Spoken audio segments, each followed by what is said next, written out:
Retro Hangover, supported via Patreon by listeners like you. We would especially like to thank patrons Lyle McKarns, Ashton Ruby, Randall Quiggle, Tony G, Studstill Smash the Milkman, Katie Quigg, Paul Romalho, Raging Demon JC, Meagan Caruso, MaskedKeaton, Andrew Liguori, Ozzy Garcia, The Retro Vixen, Adam from The Good, the Bad, the Backlog, Thunderdome Gaming Society, Dischimera, Jenny E, Rick Firestone, ParallaxPuddles, Soha, Keith Gasper, Dave Jackson, Eric Gess, Kayla Jackson, Nomad from the Retro Wildlands podcast, Ashevent, Alan Bingham, StormBeagle, Ryan Player 1, and Mike the Ref from Backbreaker Gaming. Your continued engagement and generous donations are deeply appreciated.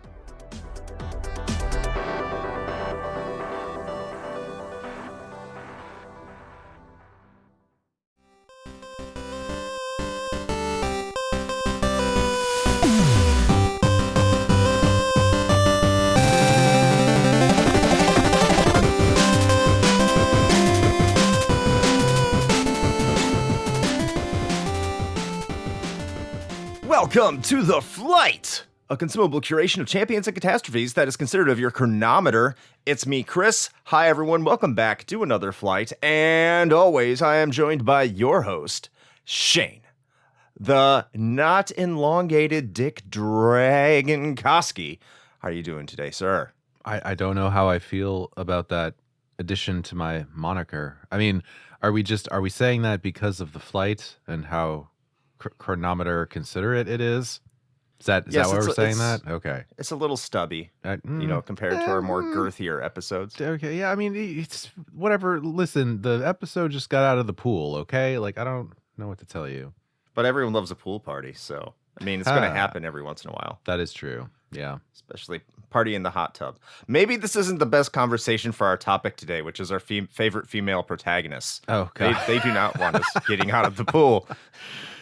Yeah, I didn't even think about that. I was gonna make another Twitch hot tub comment, but then I was like, this is maybe not the best time for that. Let's talk about the women that have created an atmosphere that of respect and equality while talking about dick jokes.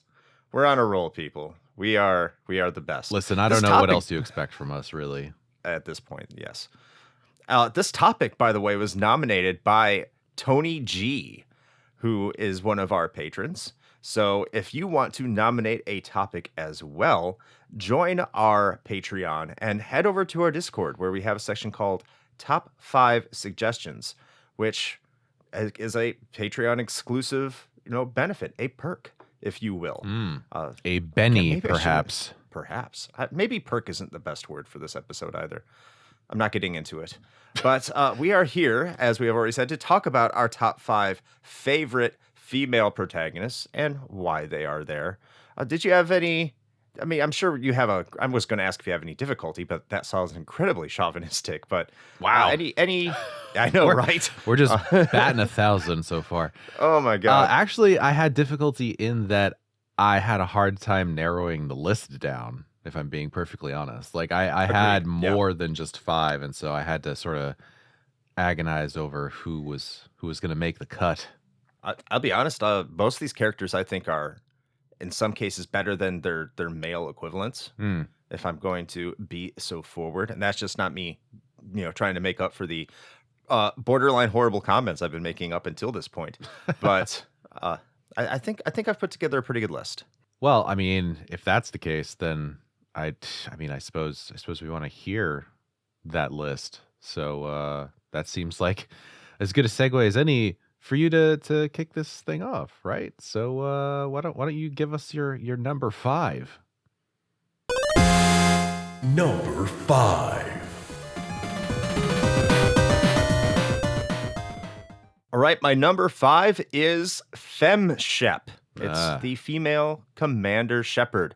She probably could have been higher on this list, but I probably just placed her this low because it can be a male character.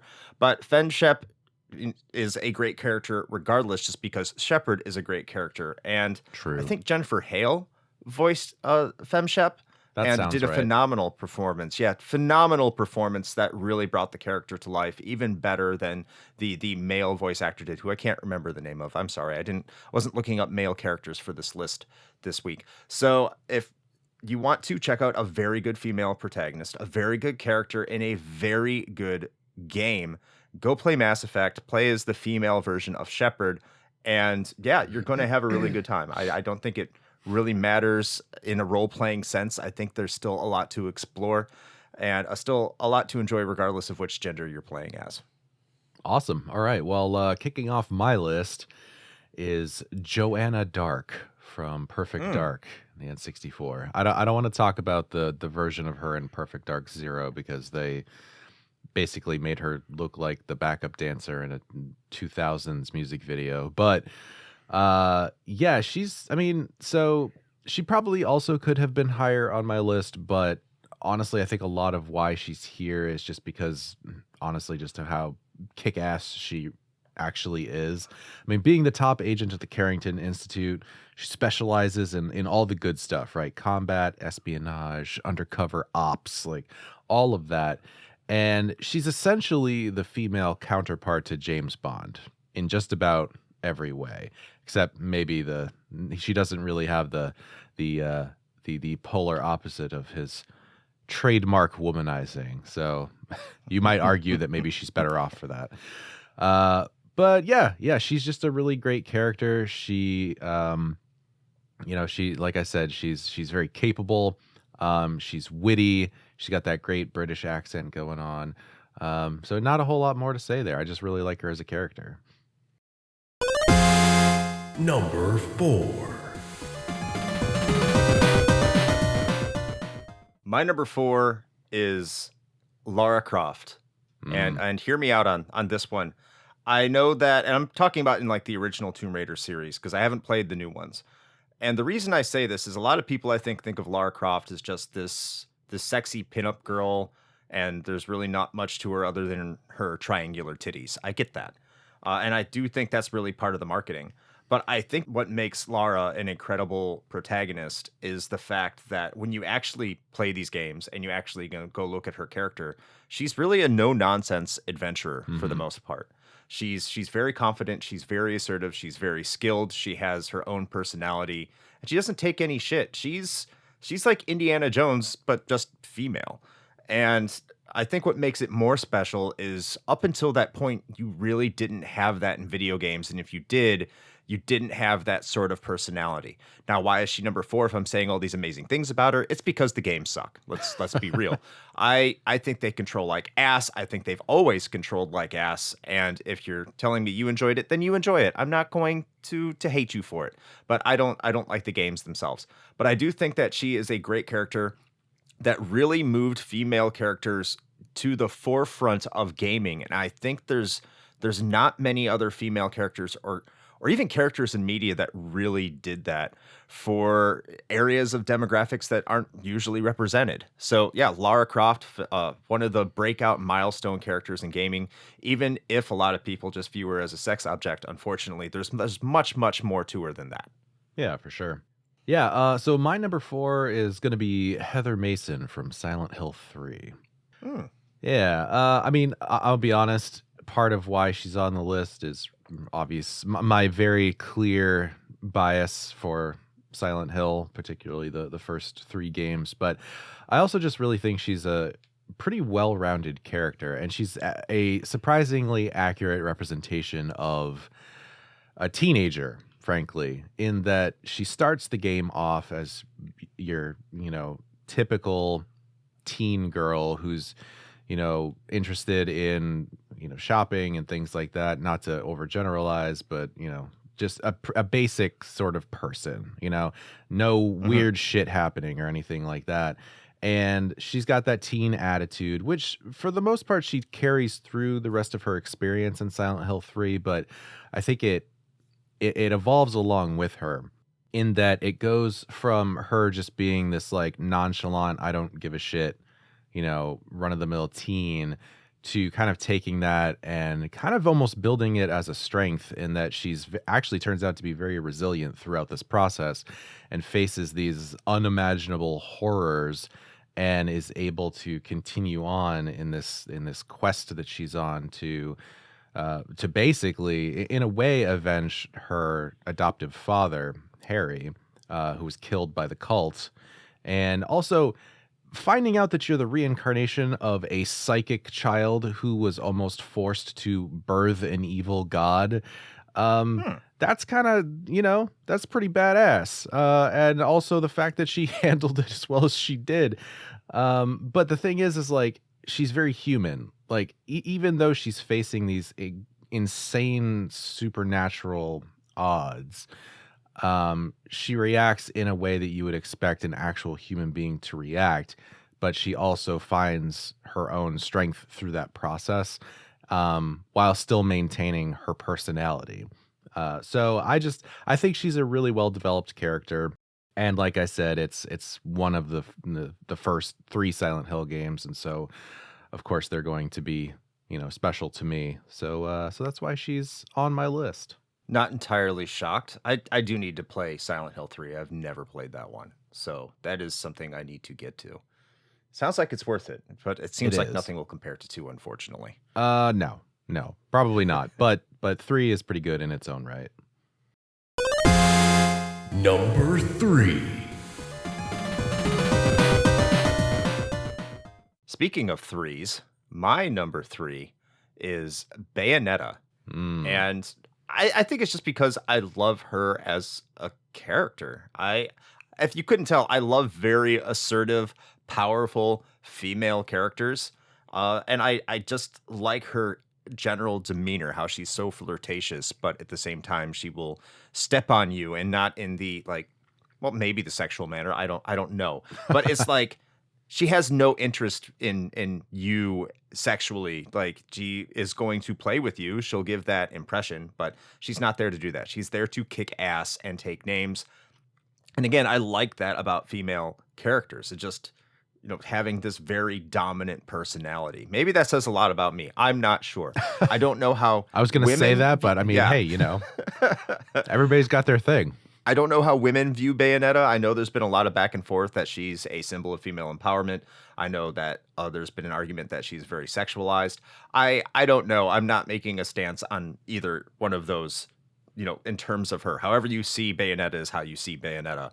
I just view her as an awesome character that kicks demons and angels' butts, and is, an incredibly competent character who's not overly complex. I'm sure she is if you really want to look into it, but the stories can't be as shit, so I don't want her to be complex. Maybe that's my own headcanon. But yeah, it's like she's one of the dudes, and I love that. So yeah, Bayonetta's my number 3. It's a good pick. I'm wondering if we're going to be doing some swip swapping here of like our choices on the rest of this list. Maybe. But we'll find out. But my number 3 is Alice Landale from Phantasy Star. Damn it. Okay. And we talked about this in our Phantasy Star episode a while back. If you haven't listened to that, you definitely should. It's actually, I think that was one of the ones we split into a 2-parter. But she's just, she's a great character, and her motivations are pretty pure to begin with. And then they expand into, a much more, consequential sort of like world altering quest. But she's also one of the earliest examples of a female protagonist, and I think her representation is done very well. And this is something we went into pretty decent detail in the Phantasy Star episode. But she begins her journey to avenge her brother Nero's death, but as I said, she kind of ends up on this quest to save the algo system from a much greater evil overall, and picks up a lot of friends and compatriots along the way, not least of which Meow, who is love and also life. And Meow is love and life, yes. Yeah, and praise Meow. Yeah, and so I think, like I said, her motivations for what she does initially maybe a little selfish, but I think ultimately justified. And then she sort of just takes on this much weightier task sort of in stride, and that's pretty admirable. So I just think she's a really great character, and like I said, one of the earliest examples of like just a really good female protagonist. And you'll be hearing more about her later. I thought that might be the case. Number 2. All right, my number 2 is Kaine from Nier. I almost put her. Oh, she is so good. Again, a surprise, a very confident and assertive character, except she's far more complex in my opinion. And she comes off as more complex. She has layers, she has a backstory. You know, there's a reason that she dresses the way that she does, which I've heard is a little patronizing and reductive. I'm not going to get into that here, but she's just a fantastic character. I love the fact that she's foul-mouthed. I love the fact that she's also a badass. I love the conversations and personalities that personality exchange that she has with Grimoire Weiss. I think that's a highlight of that game, because I actually think Nier himself is pretty fucking boring. So when you get down to brass tacks, the reason you're playing Nier are for those communication exchanges between Kaine and everything and Grimoire Weiss and everything, and she just brings that game to life and really drives the narrative forward every single time she is there. She's magnetic. The player is going to care about her. The character is going to care about her motivations. And slight spoiler here, like the ending of the game really revolves around her. In addition to, of course, your daughter Yona or your sister Yona, depending on what version you're playing. So Kaine, love her. She is my number 2. I hope everyone can experience, playing Nier and experiencing the character that is Kaine. Yeah, that's a really good pick. That was one of the ones I think I struggled the most with, and I ended up dropping it from my list. But she's a strong honorable mention for me. Let's just put it that way. All right. Well, my number 2 might sound familiar. It's in fact Bayonetta. Ooh, Yeah.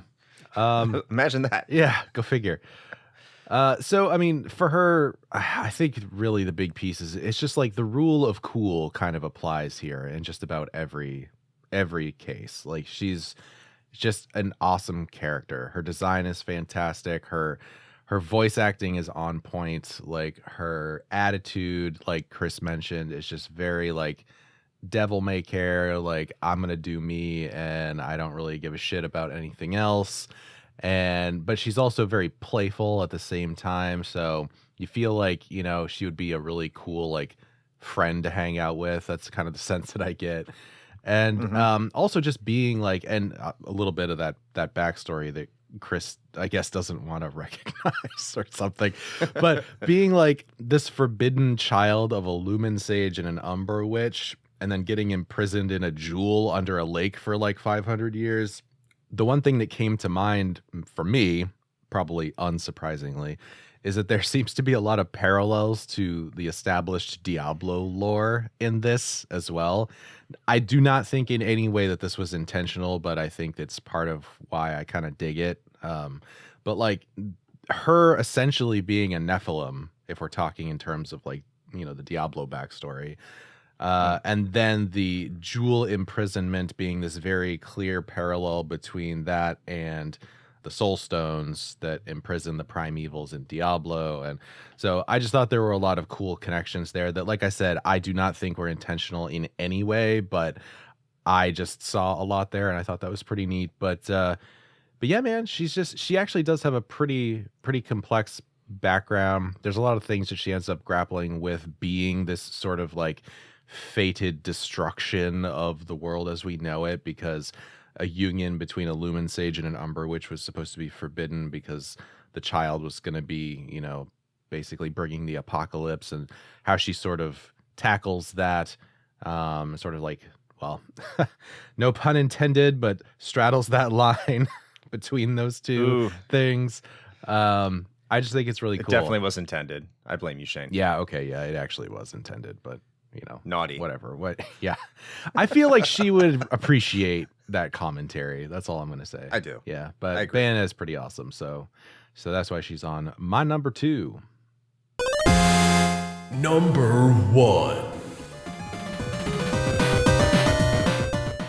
All right, I think everyone knows what my number 1 is because I already said that she would be on this list later. And my number 1 is Alyss from Phantasy Star. And many of the same reasons that Shane already mentioned. My key sticking point with her is that this is a character that, I think was 1988 that the game came out. I think in North America it came out in 88, same with Japan. Now I know it comes out after Final Fantasy and Dragon Quest in the Japanese arena, but this is the very first role-playing game on a home console that was released in North America. At least that was a Japanese role-playing style game. And you immediately get thrusted with this female character, which in the 80s was almost unheard of, at least being out there and letting the player know in a genre that was already niche enough that you are going to be playing with a character that is female. But at the same time, they don't make a big deal about it. It's like, this is your character. Okay, go adventure, just like you did in Dragon Quest, at least in Japan, or just like you do in any other game. Here you go. This is who she is, and we're not going to make a big deal about it. And none of the other characters in the game make a big deal about it. They treat her as an equal. They see her as an equal, and that goes throughout the entire game. And she carries herself as an equal. She's one of your better party members that's not named Meow. And she's incredibly reliable and incredibly respected, and really is kind of, in my mind, kind of like the premier example of how a gaming protagonist should be presented.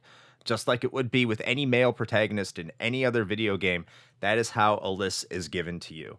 And the fact that everyone who has played Phantasy Star or has been around Phantasy Star, I don't want to say everyone, but everyone I've talked to, at least anecdotally, really enjoys this game and think this is the premier JRPG of the 8-bit console generation. And not once do I ever hear someone mention Alyssa's gender. It's just that she is a great character on a great journey in a fantastic game. And I love that about that character. So that's why Alyss is my number 1.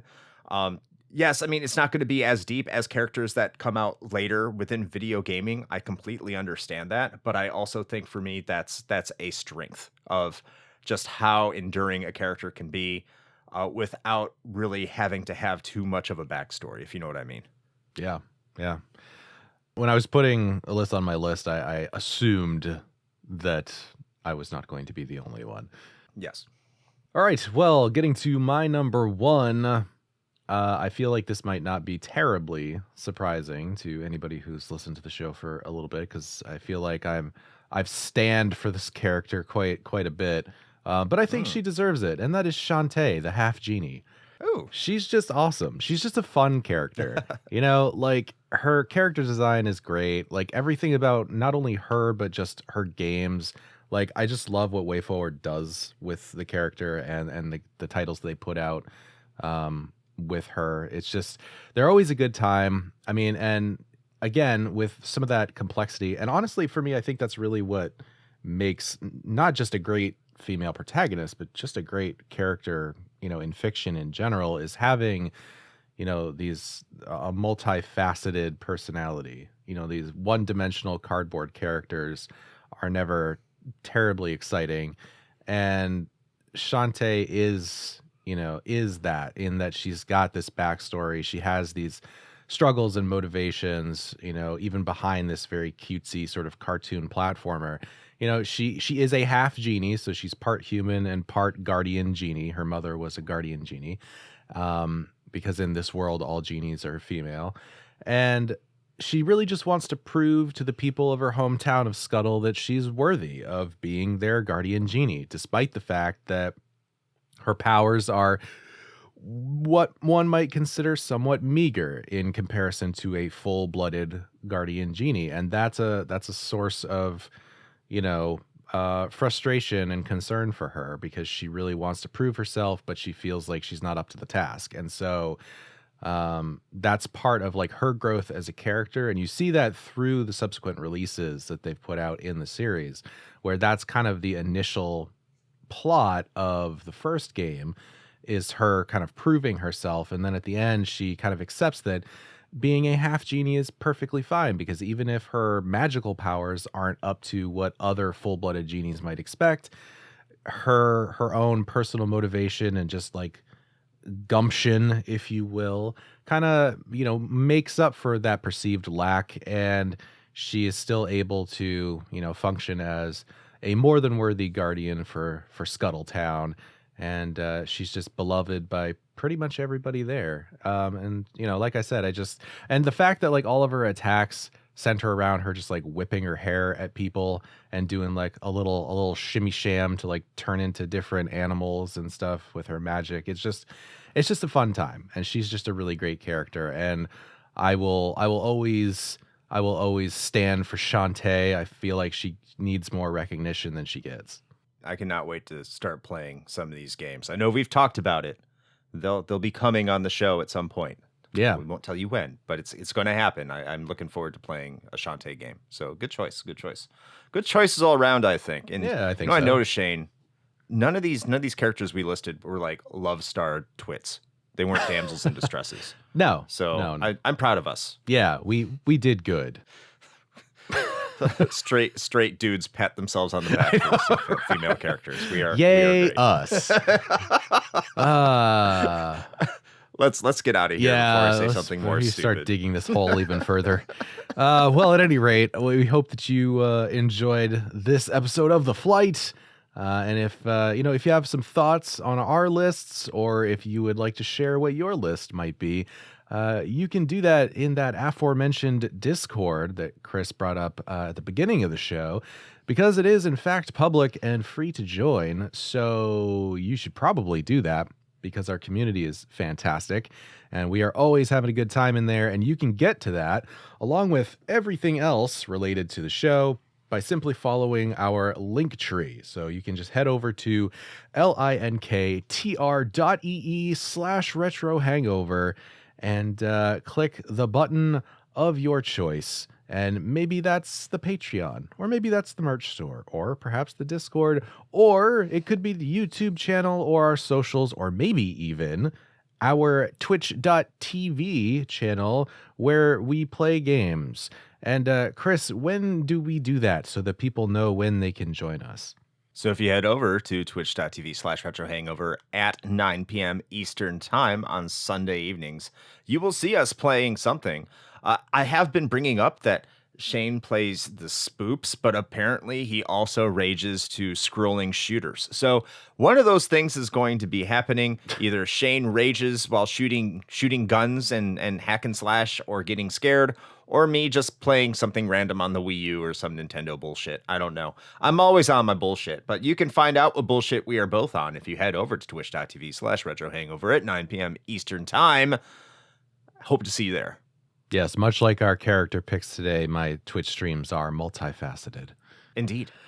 All right, well, I suppose, with all of that being said, until next time. Oh, I don't know. Come up with something good, Chris. You're on the spot. Jesus Christ. Play with your triangle titty joysticks. There it is.